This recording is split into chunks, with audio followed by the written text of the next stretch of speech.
My brother Carter was handed a luxury car and a VP title, while I was mocked for wearing work boots and driving a battered truck. At a family barbecue, he ridiculed my little gardening job, unaware I'd just closed on my third commercial complex.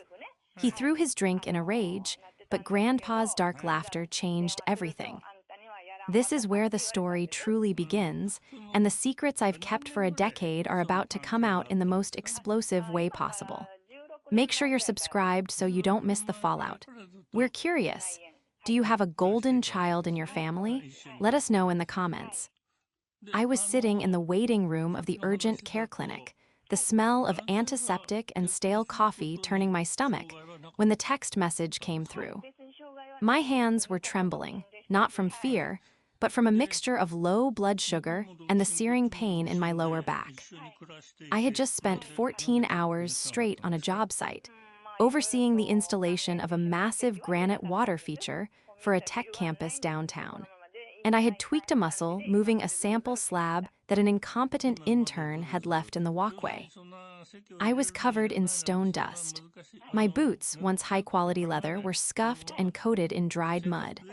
My hair was pulled back in a messy, fraying bun, and I probably looked like I hadn't slept in a week, which wasn't far from the truth. I looked down at my phone, the screen cracked in the corner from when I dropped it on a pallet of pavers 2 days ago. The message was from my father, Aaron. Don't be late to the barbecue today. Big news for Carter. Wear something nice for once. Don't embarrass us. I stared at the words, feeling the familiar burn of humiliation rise in my chest. It wasn't the demand to be on time. It was the assumption that my presence was inherently embarrassing. I was 32 years old, yet to Aaron, I was still the disappointment who liked to play in the dirt, rather than get a real degree like my brother. I typed back, my thumbs moving slowly. At urgent care, hurt my back at work, might be late. The 3 dots appeared instantly. He was typing, then he stopped, then typing again. Figure it out, Eva. Carter is being named junior partner today. He needs the family united. Stop making everything about your struggles. I let the phone drop into my lap, the plastic casing clattering against the hard denim of my work jeans. My struggles. The nurse called my name, Eva, and I stood up, wincing as a spasm shot up my spine. As I hobbled toward the examination room, my phone buzzed again. It was a notification from my banking app, a scheduled alert I had set up years ago. Wire transfer complete, $450,000. Escrow closed on property 3. I looked at the notification, then back at my father's text about Carter's promotion. The irony was so sharp it almost tasted like iron in my mouth. My father thought I was struggling to pay rent. He thought my gardening business was a cute, failing hobby. He had no idea that the dirt I played in was currently valued at a cumulative $4 million across 3 prime city locations. I walked into the exam room, sat on the crinkly paper, and closed my eyes. The pain in my back was throbbing, but it was nothing compared to the hollow ache in my chest. I realized then that no matter what I built, no matter how much concrete I poured or how many skylines I altered, to Aaron and Susan, I would always be the failure in work boots. But today felt different. Today, the balance had shifted, even if they didn't know it yet. I looked at my dusty boots and smiled grimly. Carter was getting a title. I was getting an empire. The betrayal wasn't that they didn't love me. It was that they didn't know me at all. And that was about to become their biggest problem. By the time I pulled my truck into my parents' long, winding driveway, the sun was already high and hot, baking the asphalt. I drove a heavy-duty dually pickup truck, a beast of a vehicle that I needed for hauling equipment and towing trailers. It was scratched, dented, and currently covered in a layer of job site filth. I parked it right next to Carter's gleaming, pearl-white BMW M5. The contrast was almost comical. His car looked like it had never seen a raindrop, let alone a gravel road. It was a symbol of everything our parents valued: pristine, expensive, and flashy. My truck was a symbol of everything they detested: labor, grit, and utility. I checked my reflection in the rearview mirror. I hadn't had time to go home and change. I was still in my dusty jeans and a flannel shirt with a tear in the elbow. I tried to wipe a smudge of grease off my cheek, but only succeeded in smearing it further. Whatever, I whispered to myself, opening the door and sliding down. Let them talk. As I walked toward the backyard, I could hear the laughter, the clinking of expensive crystal glasses, the smell of high-end steaks searing on the grill. It was the sound of my family's world, a World W. Here appearances were currency and silence was the price of admission. I rounded the corner of the house and stopped. The entire patio was filled with people, aunties, uncles, cousins, and a few of Aaron's business associates. At the center of it all was Carter. He was wearing a tailored linen suit that probably cost more than my first car. He held a Scotch glass in one hand and was gesturing wildly with the other, recounting some story that had the circle of relatives laughing obsequiously. My mother, Susan, was standing next to him, beaming. She looked radiant, her hand resting possessively on Carter's shoulder, as if physically anchoring herself to his success. My father, Aaron, was at the grill, but his eyes were on Carter, filled with a pride I had never seen directed at me. Not once. Not when I graduated high school. Not when I started my LLC. Not even when I landed my first six-figure contract, which I hadn't told them about because I knew they wouldn't believe me anyway. I took a deep breath, steeling myself. The pain in my back was a dull roar now, aided by the muscle relaxant the doctor had given me, but the emotional fatigue was heavier. Eva. The voice cut through the chatter. It was Aunt Linda. She waved me over, her expression a mix of pity and distaste as she scanned my outfit. The conversation circle opened up, and all eyes turned to me. You made it, Susan said, her smile faltering just a fraction as she took in my dusty boots. We were worried you wouldn't fit in time to change. Work ran late, I said, keeping my voice steady, and I had to stop at the doctor. I hurt my back. Oh, Eva, Carter said, stepping forward. His voice was smooth, cultured, but laced with that familiar condescension. Always lifting things too heavy for you. I've told you you should look into a desk job. Dad could probably find you something in the mailroom. Save your back. The group chuckled, a low, polite ripple of laughter at my expense. I like what I do, Carter, I said, forcing a smile. I'm sure you do, he said, taking a sip of his drink. It's very grounded, earthy. He winked at Aaron, who smirked. I felt the heat rise in my cheeks, but I clamped my mouth shut. I reached into my pocket and touched the cold metal of my truck keys. They saw a laborer. They saw a woman who couldn't cut it in the corporate world. They didn't know that the heavy things I was lifting were the foundations of their city's newest luxury districts. And they certainly didn't know about the legal folder tucked under the passenger seat of my truck, the one containing the foreclosure notice on the very building Carter's new office was located in. I was currently negotiating to buy the debt on that property. They had forgotten one crucial thing. When you spend your life looking down on people, you never notice when they start building the ground up to meet you. To understand why that moment in the garden stung so badly, you have to understand the history of the golden child dynamic in our house. It wasn't just that Carter was favored. It was that his success was manufactured while my struggles were ignored. When I was in college, studying landscape architecture and civil engineering, I worked 3 jobs. I waited tables at a diner, I did freelance drafting for a local contractor, and on weekends, I actually did mow lawns to pay for my textbooks. When I asked Aaron for help with my tuition during a particularly tight semester, he gave me a lecture on fiscal responsibility and building character. He told me that handouts create weakness. 6 months later, when Carter crashed his brand new BMW, the one Aaron bought him for his 18th birthday, Aaron didn't just replace the car. He hired a high-priced lawyer to make sure the DUI charge disappeared, costing the family tens of thousands of dollars.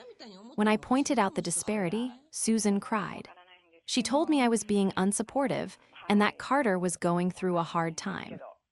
Carter's hard times always looked remarkably like vacations. Now, standing on the patio, watching him preen, I felt the weight of 10 years of silence. Carter wasn't just spoiled, he was dangerous. He was the kind of man who believed he was born to rule, but had never learned how to lead. So, Carter said, turning his attention back to the group, effectively dismissing me. The new role is going to be challenging, of course. Director of marketing is a big step up from consultant, but Dad knows I have the vision for it. We're thinking of rebranding the entire firm. New logo, new website, new energy. It's going to be fantastic, Susan gushed. You've always had such an eye for style, Carter. We're going to modernize, Aaron added, flipping a steak. The old ways are dying, we need fresh blood. I walked over to a cooler and grabbed a bottle of water, trying to make myself invisible. I noticed Grandpa Arthur sitting in the corner, under the shade of the large oak TR. He was the only one not hovering around Carter. He sat in his wheelchair, a plate of potato salad balanced on his knees, watching the scene with hawk-like intensity. Grandpa Arthur had founded the family business 40 years ago. He was a hard man, a man of few words, and Aaron had forced him into retirement 5 years ago. Since then, the company's profits had stagnated, though Aaron blamed the economy. I walked over to Grandpa. Hey, Grandpa, mind if I sit? He looked up at me, his blue eyes sharp and clear amidst the wrinkles.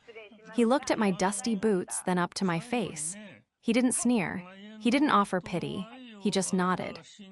Dirt suits you better than bullshit suits them, he grumbled, his voice low and raspy.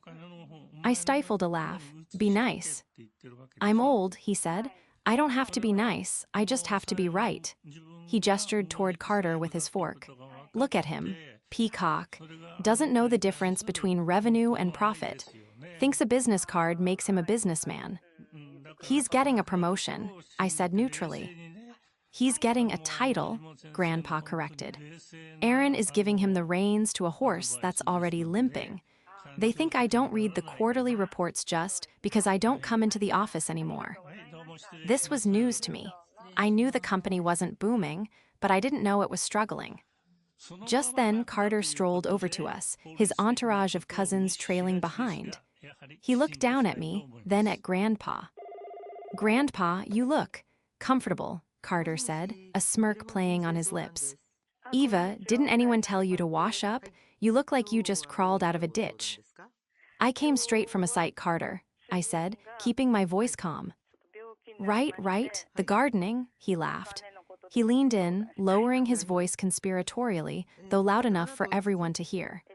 Hey, seriously though, Eva, if you need money, just ask Dad. You don't have to embarrass us by showing up looking like the help. It's bad for the brand. He took a sip of his scotch, his eyes glinting with malice. He wasn't just arrogant, he was cruel. He enjoyed the contrast between us. He needed me to be the failure so he could be the success. I don't need money, Carter, I said quietly. Sure, he said, waving a hand dismissively. That's what they all say. But hey, good news. Since I'm director now, I'm going to need some landscaping done at my new place.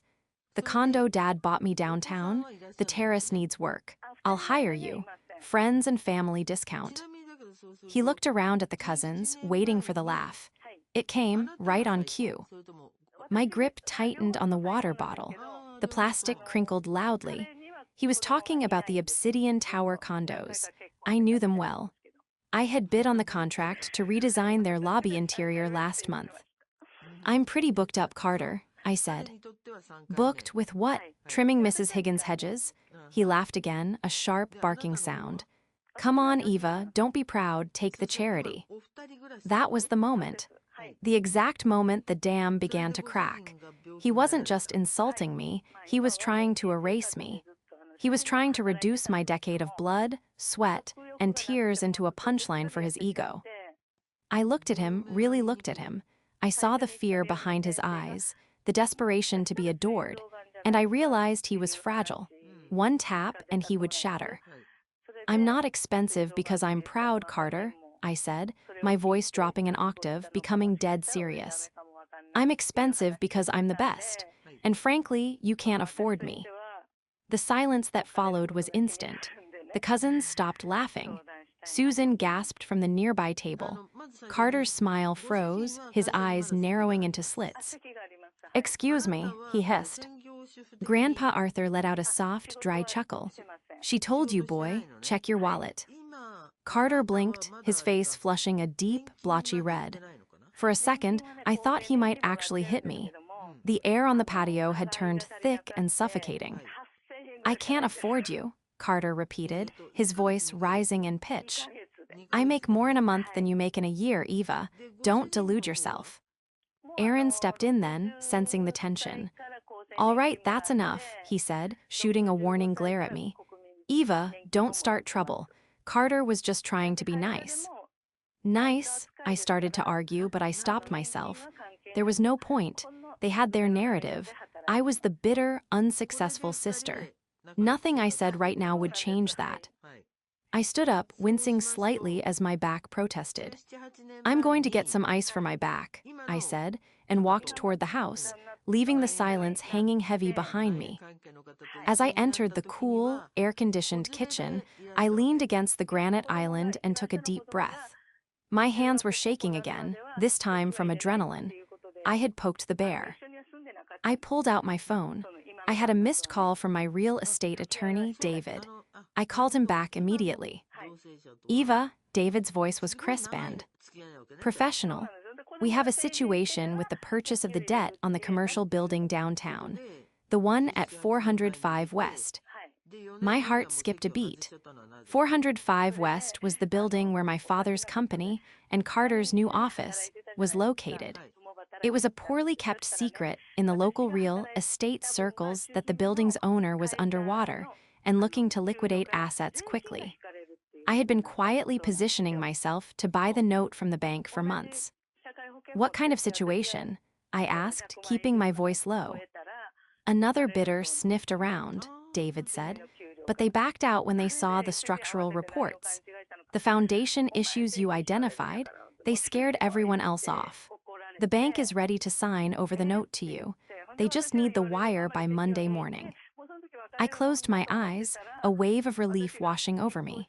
"The wire is already set up, David. Do it." "Excellent. Congratulations, Eva. You're about to own a city block." I hung up, my heart pounding against my ribs. I wasn't just buying a building. I was buying leverage. The building my father rented. The office Carter was so proud of. If the deal went through on Monday, I would technically be their landlord. I looked out the kitchen window. Carter was back to holding court, laughing loudly, his arm draped over a cousin's shoulder. He looked so secure, so untouchable. I scrolled through my emails and found the due diligence report on the building. I opened the tenant file. RE Dynamics, my father's company. I scanned the lease agreement. It was set to expire in 3 months. They had no renewal option locked in. They were on a month-to-month holdover because Aaron had been too cheap to commit to a long-term lease rate increase last year. I had them, but I needed more. If I was going to make a move, I needed to know exactly how fragile their position was. I remembered Grandpa Arthur's comment about the quarterly reports. I slipped out of the kitchen and down the hallway to my father's home office. The door was unlocked. I knew Aaron kept physical copies of everything. He didn't trust the cloud. I went to the filing cabinet, my heart racing. I found the file marked RE Dynamics FY 2025 financials. I flipped it open. The numbers were bleeding red. Revenue was down 40%. Client retention was abysmal. And there, in the expense column, were massive, unexplained outlays labeled consulting fees C. Sterling. C. Sterling, Carter. Aaron was funneling company money to Carter under the guise of consulting fees on top of his salary.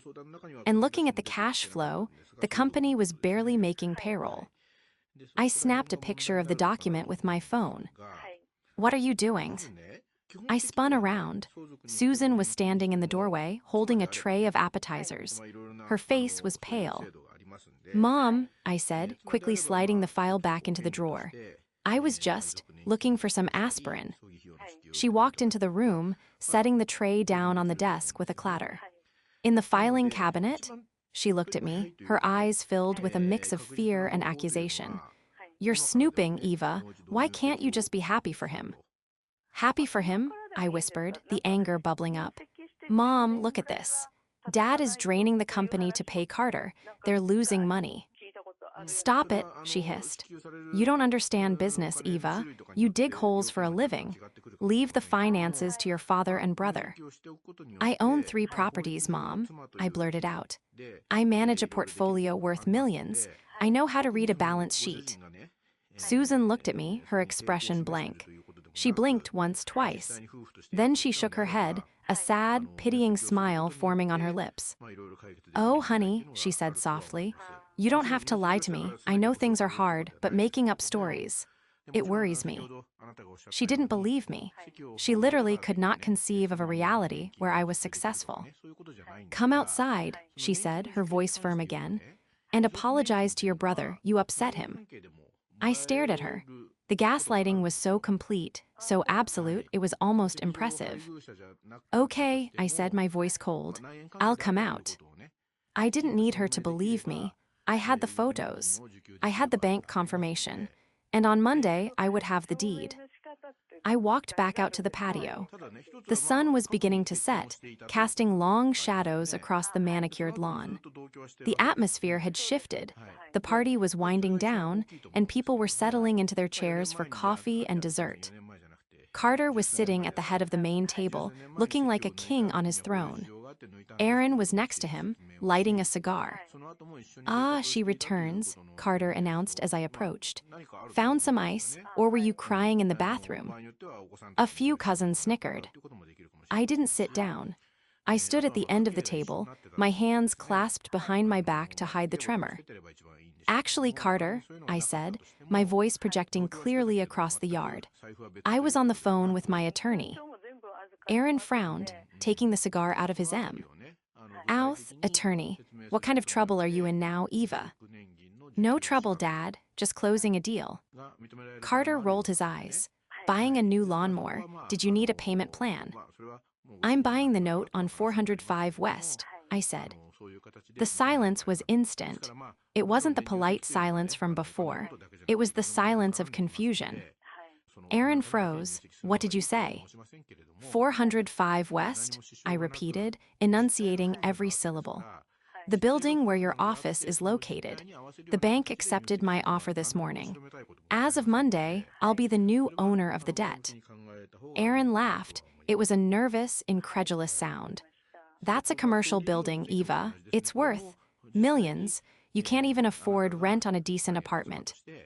I own my apartment, I said calmly, and the duplex on 4th Street, and the warehouse district renovation project. And now, you're building. Carter slammed his glass down. Bullshit, you're lying. You're just jealous because I'm a partner now and you're nothing. Am I? I pulled out my phone and opened the email from David. I walked over to Aaron and held the screen in front of his face. Read it, Dad. Escrow instructions. Buyer, Eva Sterling, LLC. Purchase price, $2.4 million. Aaron stared at the screen. His face went gray. The cigar fell from his fingers onto the grass, smoldering. How, he whispered, where did you get this money? I worked, I said. I invested.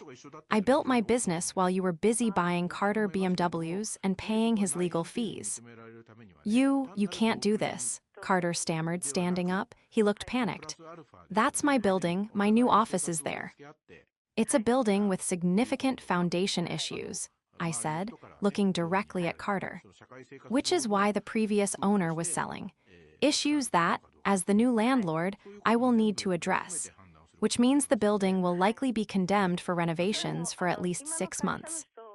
Condemned, Aaron choked out. We have a business to run, you can't just shut us down. I checked your lease, Dad, I said, my voice hardening. You're month to month.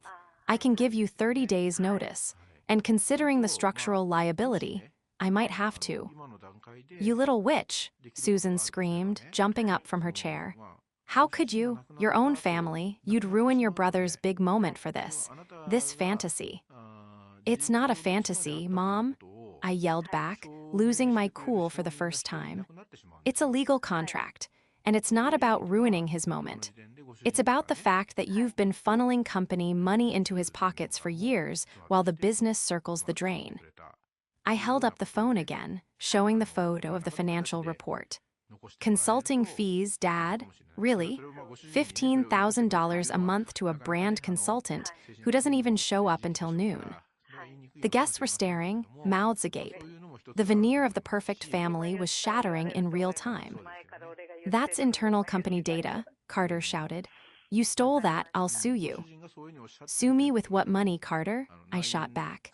The company is broke, I saw the cash flow. You're insolvent. Carter looked around wildly, his face twisting into an ugly sneer. She's lying. She's crazy. She's always been jealous of me. Dad, tell them she's lying. But Aaron didn't speak. He was slumped in his chair, staring at the table, the reality of his financial ruin and his daughter's sudden power crashing down on him. You're a gardener, Carter screamed, desperate now. You dig in the dirt, you're nothing. I'm your landlord, I said coldly, and rent is due on the 1st. The fallout was immediate and chaotic. Susan was sobbing hysterically, clinging to Carter's arm. The guests were hurriedly gathering their things, muttering excuses about needing to leave. It was a mass exodus. Carter, realizing his director title was currently meaningless if there was no office to direct from, tried a different tactic. He lunged across the table. You think you're so smart, he spat, his face inches from mine. You think you can just buy us out. Dad built this company, it's his legacy, it's my legacy. It's a failing legacy, Carter, I said, not backing down. And you're the one who drained it. I'll destroy you, he hissed. I know people. I'll have your little LLC buried in lawsuits so fast you won't know what hit you. I'll tell everyone you're a fraud. I'll ruin your reputation in this town. Go ahead, I said. My reputation is built on concrete and steel. Yours is built on Dad's credit card. Carter, sit down, Aaron finally barked. He looked aged, defeated. He looked up at me with eyes that were no longer dismissive but fearful. Eva, we need to talk, privately. No secrets, I said. Not anymore. Anything you have to say, you can say in front of everyone who's left. Only a few people remained, mostly close family who were too shocked to move, and Grandpa Arthur. You're making a mistake, Aaron said, his voice trembling. If you evict us, the company folds, we have Conter. Axe, we have clients, you'll destroy the family. You destroyed the family when you decided one child was a prince and the other was a servant, I said. I'm just balancing the books. We can work something out, Aaron pleaded. We can make you a partner, a silent partner. I don't want to be a partner in a sinking ship, Dad. I want the building.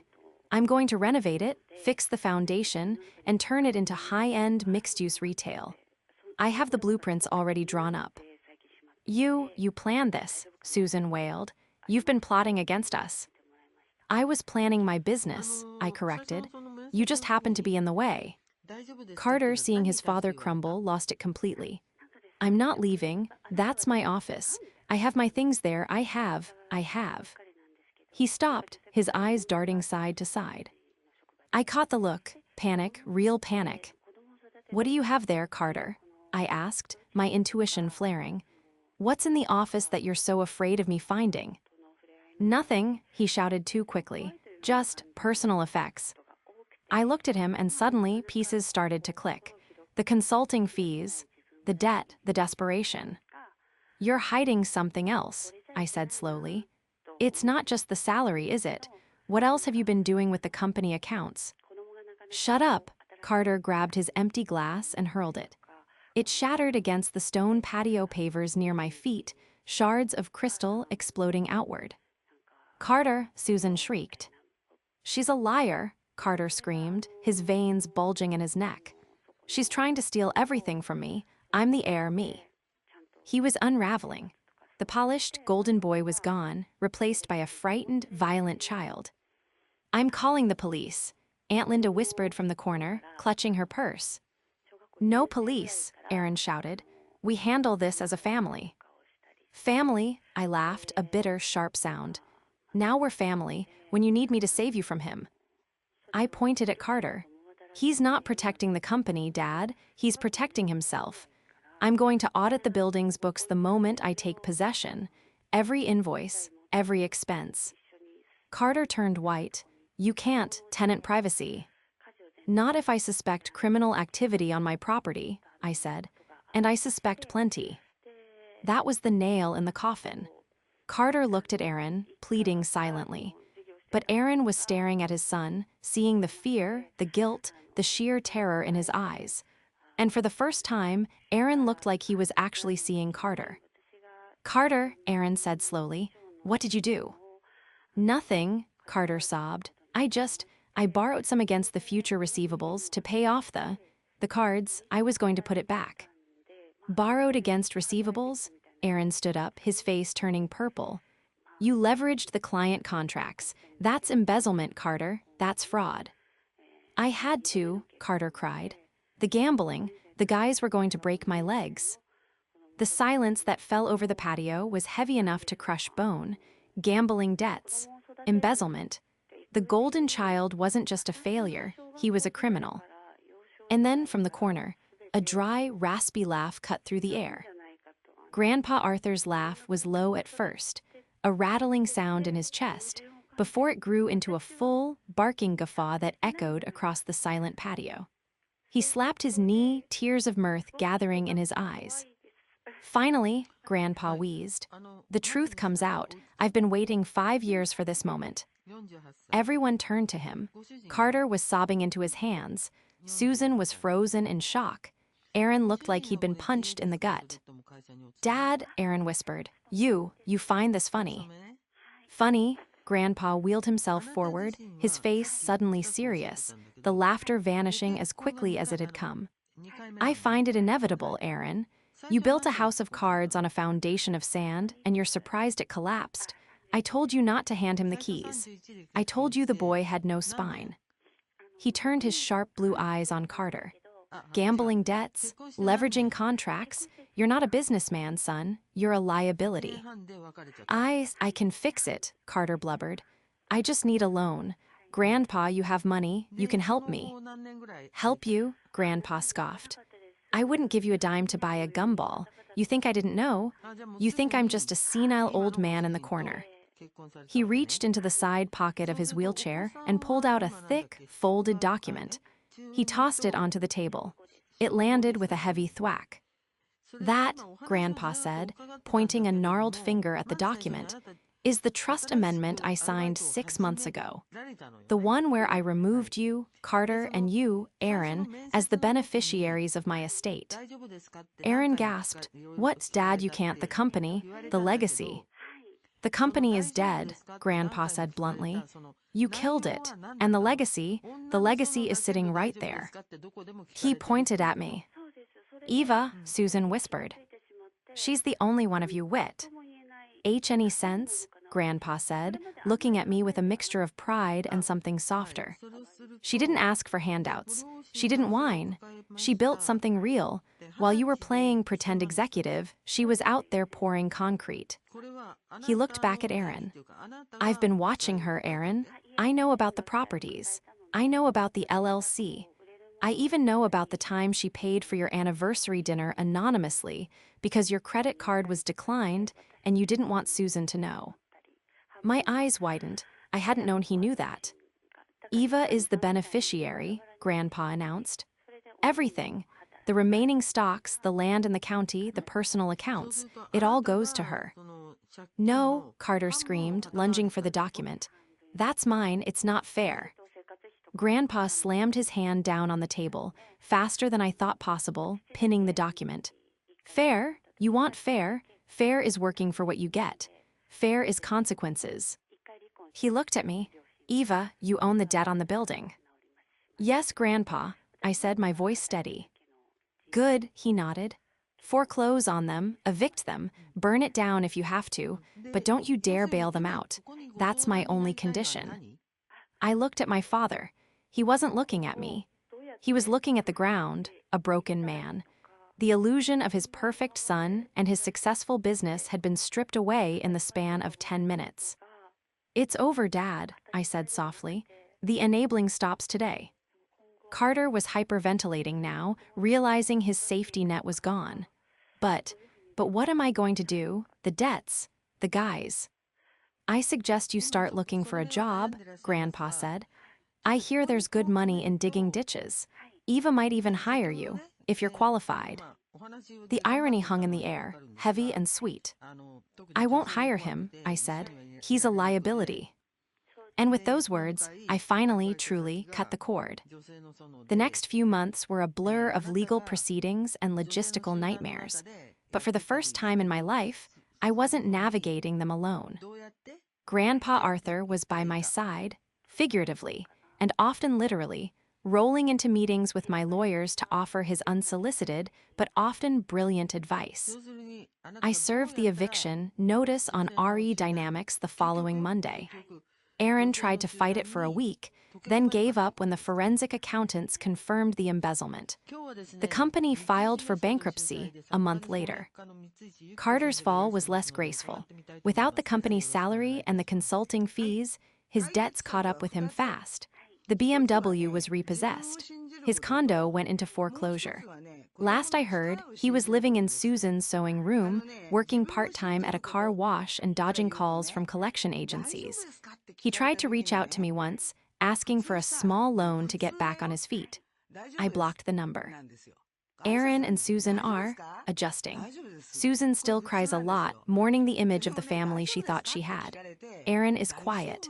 He works as a consultant for a small firm now, a real job with a boss who holds him accountable. We have Sunday dinner sometimes. It's awkward, but it's honest. There's no more preening, no more lies. He looks at me differently now, not with love exactly. I think his pride is too wounded for that, but with respect and fear. As for me, I bought the building. I gutted it.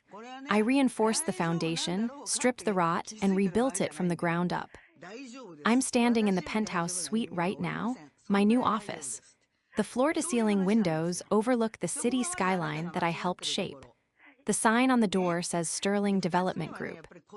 Grandpa Arthur is sitting by the window, watching the sunset. "Nice view," he says. "It is," I agree. "You did good, kid," he grunts. "You did good." I look at my reflection in the glass. I'm not wearing dusty boots today. I'm wearing a tailored suit and heels. But underneath, I'm still the same person. The person who knows the value of dirt. The person who knows that you can't build a skyscraper without digging a hole first.